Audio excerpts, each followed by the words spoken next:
So lady, they love us. Yeah, they told us she, die haben wir Macht, die hat für uns gezogen. Ja, wir waren nie unsere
terwyl ons moet gee aan ons pastoor, dit is kom sit ons hande by mekaar.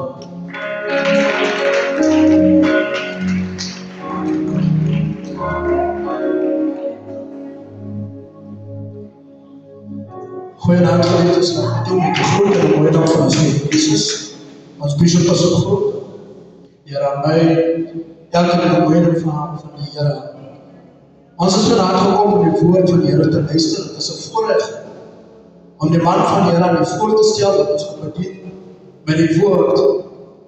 Ons brother Jason Lowe, 'n vreemdeling gewees steeds op 'n tyd, maar nou is hy deel van ARC, en hy gaan ons bedien met die woord van die Heer. Kom ons sit ons hande by mekaar vir brother Jason. May God bless you. Hallelujah.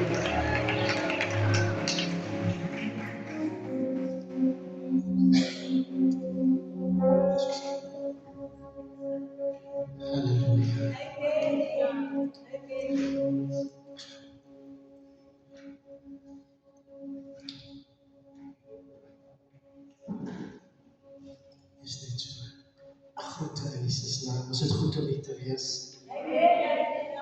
Is het goed om hier te wees?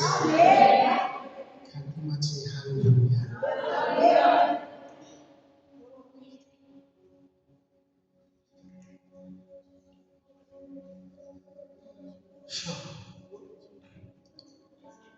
Ek groet vir Bishop, maar Bishop, Here aan my, vir my, as wat Peterson, vir Peterson. Elke persoon hier vanavond, elke Godskind.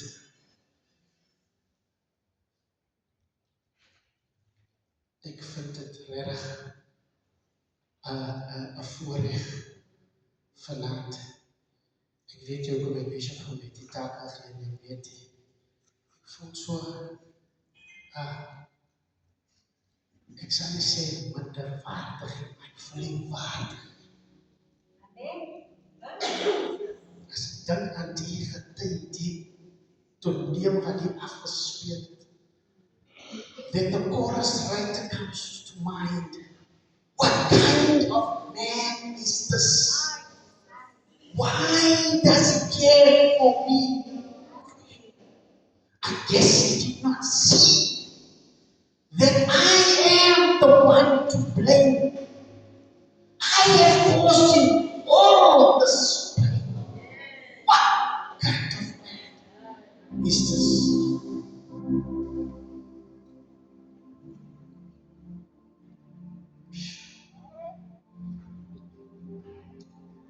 Ik wil net my gedeelte doen. Ek praat oor ek is dors. Laat my toe om die tekstvers te lees. Johannes 19 vers 28. Hierna, omdat hy geweet het dat alles al verbring was, sodat die skrif vervul sou word, het Jesus gesê, ek is dors. Ek is dors. Ek is dors.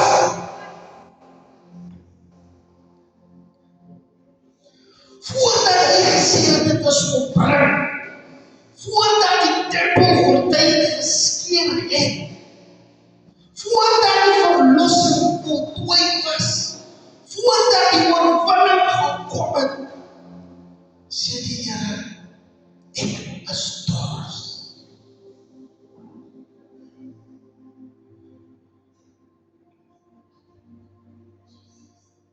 Die bron van water is dors. Die rivier van lewe voltooi. Dit was nie net 'n fisiese uitroep nie. Dit was nie 'n uitroep van 'n sondaar nie. Dit was nie 'n uitroep van 'n slagoffer nie. Dit was nie sy swakheid nie. Maar dit was 'n goddelike openbaring. En Thomas sê, ek is dors.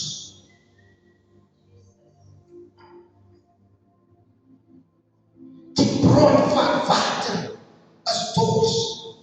Ek dink een van die eerste dinge, as ons dors is, dan soek ons na water. Laat my toe om 'n paar eienskappe van water met u mee te deel.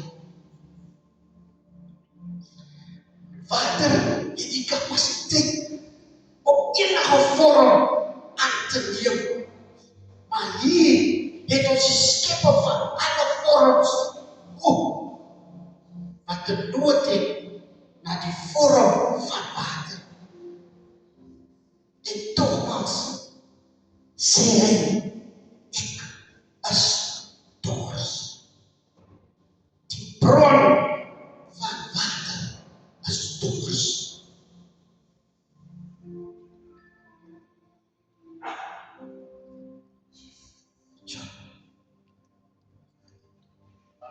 Water het die deursettings vermoë om dinge te breek. Ons hoef nie ver te kyk nie. Dis klompie potte ons buite. Dit is water wat dit veroorsaak. Maar hier word die skepper van water se deursettings vermoë deur water getoets. En hy sê, ek is dors.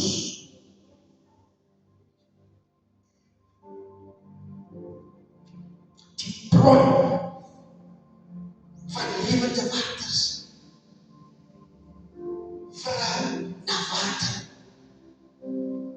En nogmaals sê in Johannes 4 vers 14, wie van hierdie water drink, sal nooit weer dors kry nie. Maar daar is iets kragtigs omtrent 'n man wat geslaan was, 'n man wat gesteek was, 'n man wat verwerp was, wat verbresel was. Dit was nie net 'n uitroep nie. Dit was 'n profetiese verklaring. Dit was 'n geestelike openbaring. Want wat soms as 'n swakheid lyk, was eintlik die vervulling van 'n profetiese doel, 'n profetiese woord. Maar die bron van water sê, ek is dors. Now before the earth was created, it was filled with water, it was covered with water.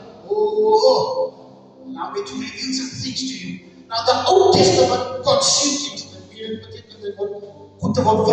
and the New Testament revealed things. The Old Testament is external. That's why it's shadows and types. In other words, it's typology. And the New Testament is internal, which means it's spiritual. Because when the Bible says in John 1 verse 1, in the beginning was the Word, and the Word was with God, and the Word was God, it is the same beginning as in Genesis 1 verse 1 and 2. There was water. There was water on the face of the earth. In other words, water is symbolic of the Word. And who is the Word? Jesus. Because later John 1 verse 14 says that the Word became flesh and dwelt amongst us. So which means Jesus was already there. He's hidden in the lamb. He's hidden in the lamb. He's hidden in the blood. He's hidden. When you look at the Old Testament, it is just typology. It's not the real thing. It's external. And so, allow me to paraphrase this John 1 verse 1 to you in this way. Bearing in mind, when Jesus became the Word according to 1 John 1:14, he became the Word, so it was external. And God is always internal. He's in himself, with himself, by himself, and always for himself, but he's got a love for people. So God is internal, and Jesus is external. Listen to this. John 1 verse 1 paraphrase. In the beginning was the external, and the external was with the internal, and the external and the internal was the internal. Somebody should have quoted that. Church. In other words, Jesus was there all the time in the Old Testament, in the form of water. Come on, somebody. But listen to this. We don't tap in sometimes to the Word. We don't tap into the source sometimes. And henceforth, Genesis 2 verse 5 says, and God without the rain before no man was in the earth to till the soil. Niemand was daar om die grond te werken. So he had it like beginning. But in verse 6, do you know where we get the sprinkler system from? From the Bible. In verse 6, Genesis 2 verse 6, the Bible says, and a mist came out of the ground and covered, sprinkled the face of the earth. Water was there. Talking about water. In actual fact, 70% of the earth is water. 30% is land. Humans have 70% water and 30% structure. Die jong mense kry die kinders hier vanaand. And just so, when we speak about water and when we speak about structure, it is symbolic of the flesh and the spirit.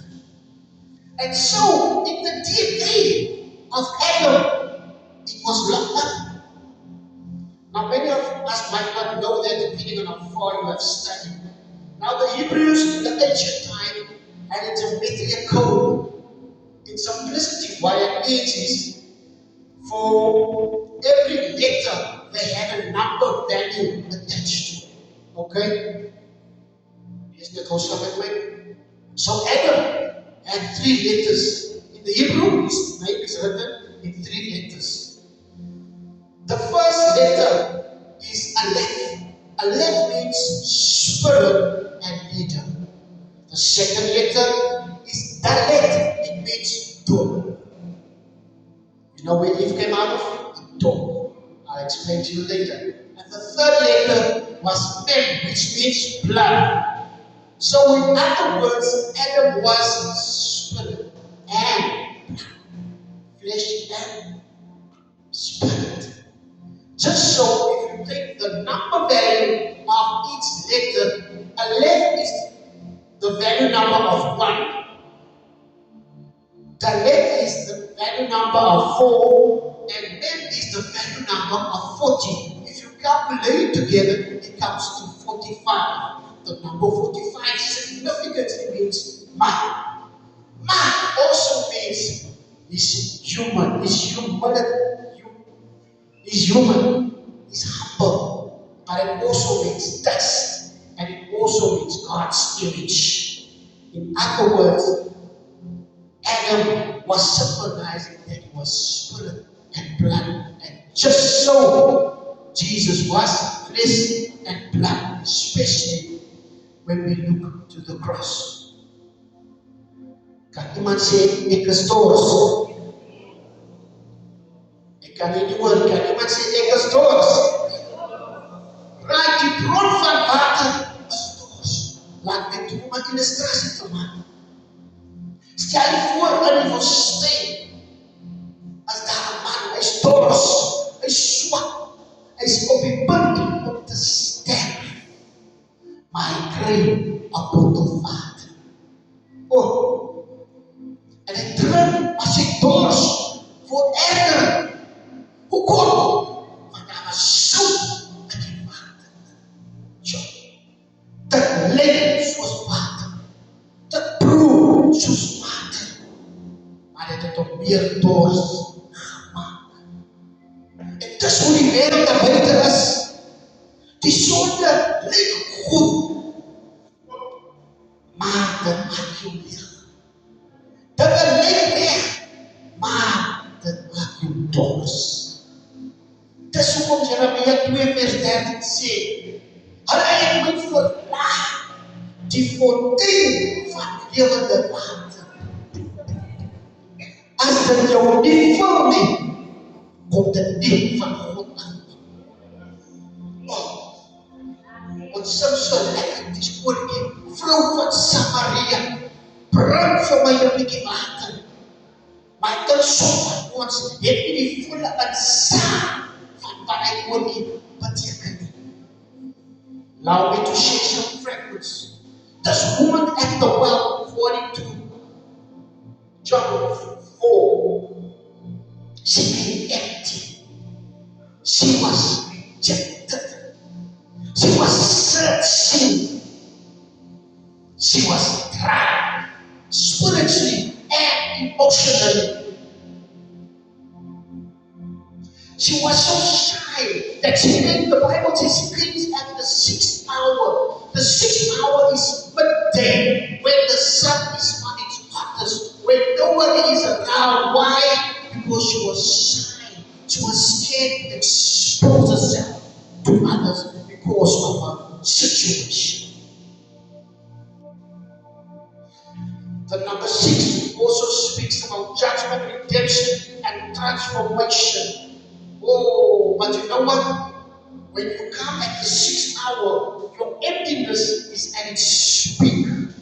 But the truth is about to fully expose who you are. In other words, then Jesus stepped in. What was also significant about the 6th hour is the following. It was referencing to the cross. Because it was at the 6th hour Jesus met the broken woman. But at the 6th hour, Jesus carried the brokenness for us as mankind.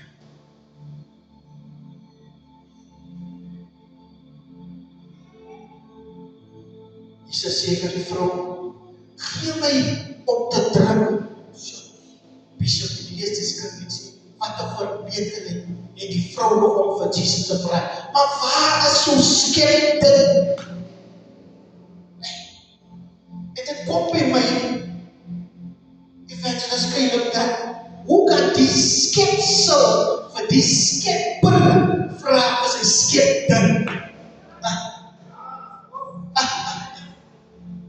So jy het die verbeterheid om vir Jesus tyd te vra. Oh, maar Jesus said, this water I will give you will never thirst again. And she asked Jesus, where do I get this water? Oh, what happened there? Because of that information, he brought the revelation to her transformation.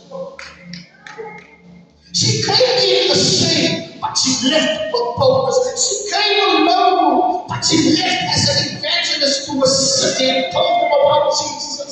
She came for water, but she found the life-giving water. The living waters. Jesus asked her, go call your husband. She says, I don't have a husband. Jesus tells her, you answered correctly. You had five, and the one you currently have also is not yours. Oh, in that situation, Jesus shifted her from rejection to perfection. Because the number 5 plus 1 is 6, and Jesus is the 7th man, which is 7 means perfection, from rejection to perfection. But Thomas said he qualified the level as doors. Soos die vrou in Samaria is party van ons nog dors na help, dors na liefde, dors vir vrede, dors vir 'n betekenis in die lewe. Johannes 7 vers 37 sê, as iemand dors het, kom na my toe en ek sal hulle gee om te drink.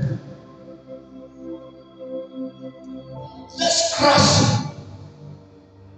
speaks about the suffering about Jesus. When he cried out, I thirst, he was dry to the point of desperation because he became human and he connected without pain.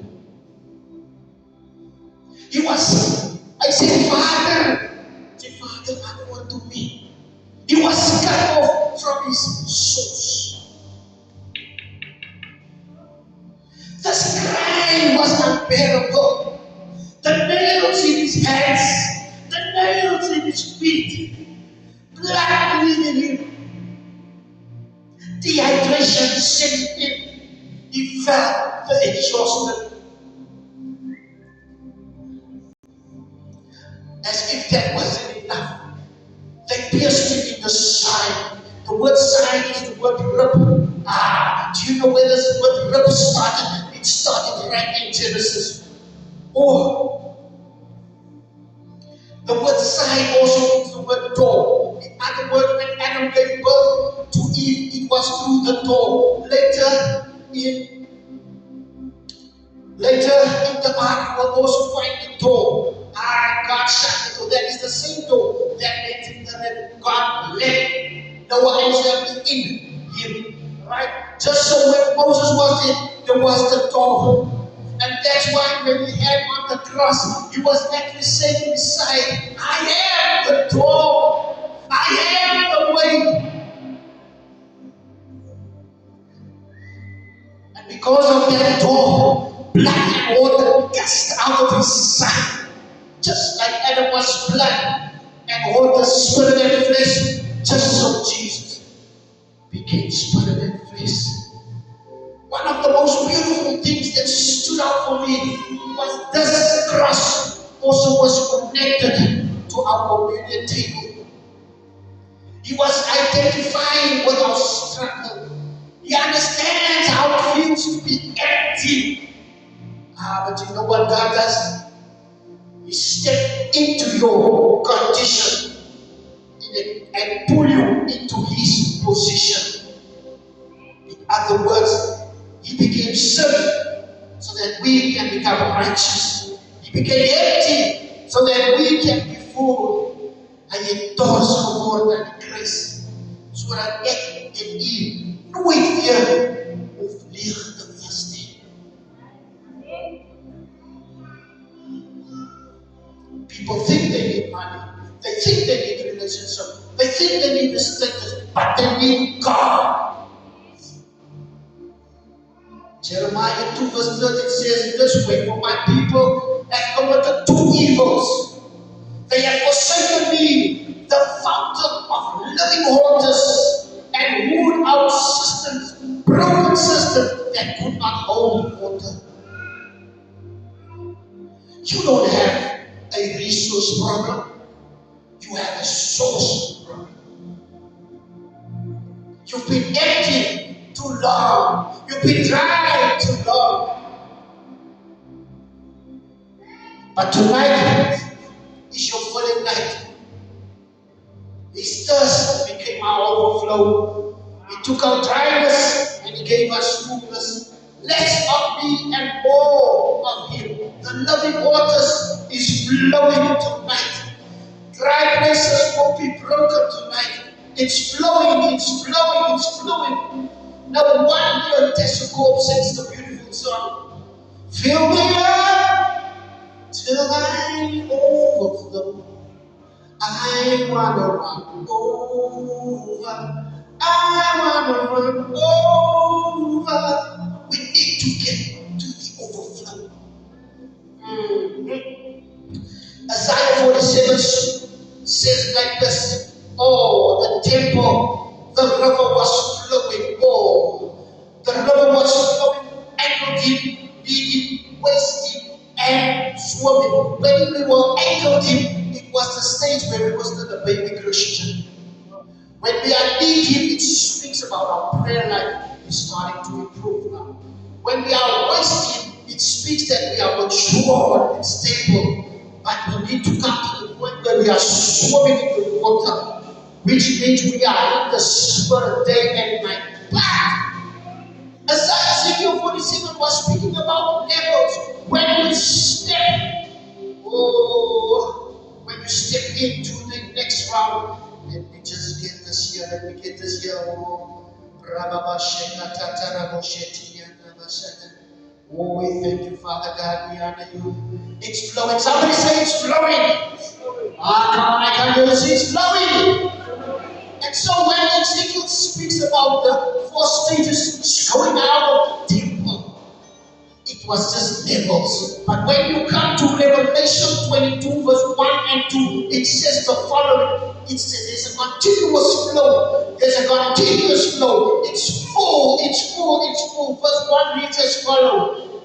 And He showed me a pure river of water of life, crystal clear, proceeding from the throne of God and of the Lamb, which is Jesus, the Lamb that was slain for us.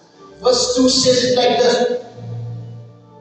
In the middle of the street and on either side of the river was a tree of life. The leaves of the tree were for healing for the nations. This is how it's flowing. Somebody say it's flowing. It's flowing. Come on, it's flowing, somebody. Oh, let me just elaborate on that scripture.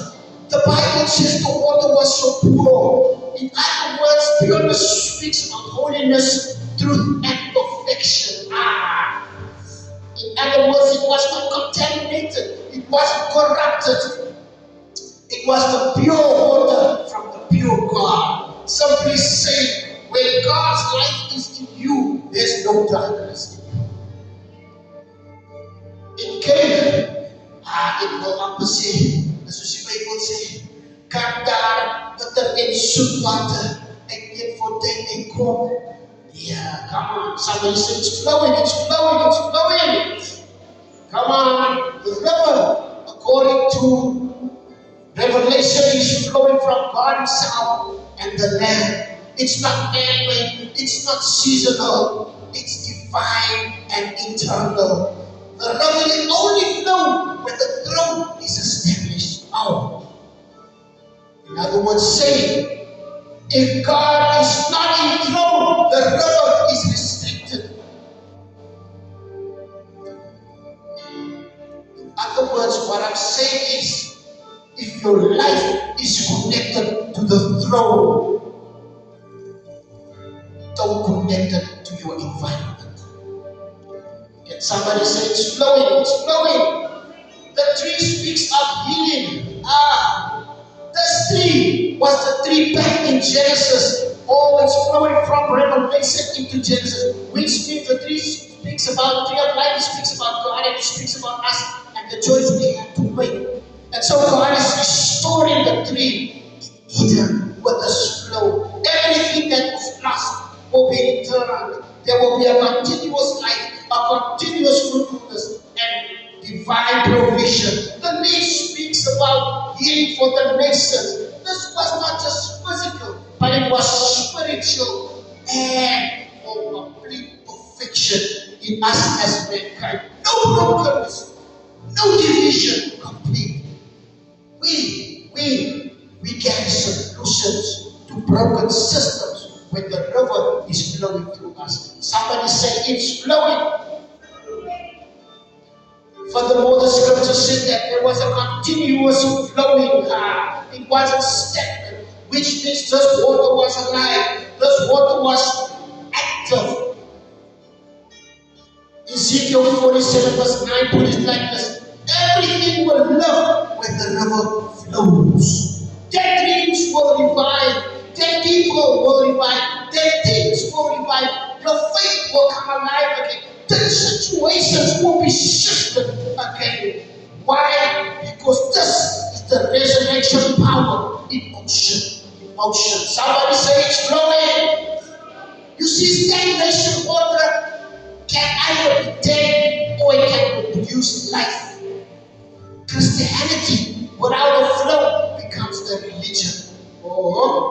Religion is stagnated water, but the spirit is always moving and improving and improving and improving. That's why God told you not to be a container, but to be a conduit. An animal was meant for spring, was for an age store, was for an age riches, was always in Africa.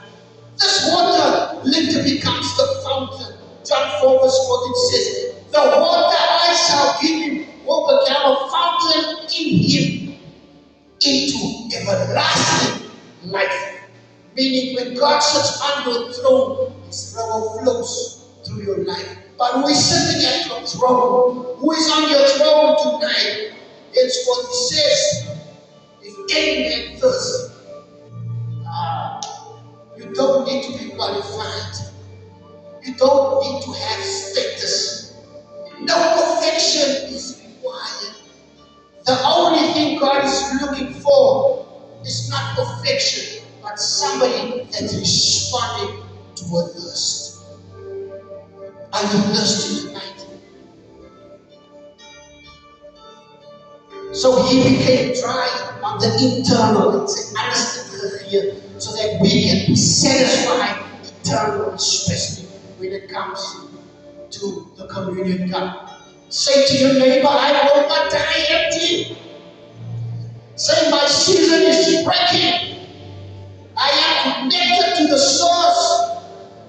Maar as jy vanaand weg is, as jy moeg is, as jy dors is, die bron van die lewende water is hier. If there is no flow, check your throne.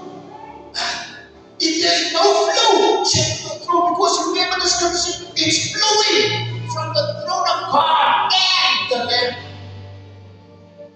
Because when the throne is established, the river cannot be stopped. It's flowing. Somebody say it's flowing.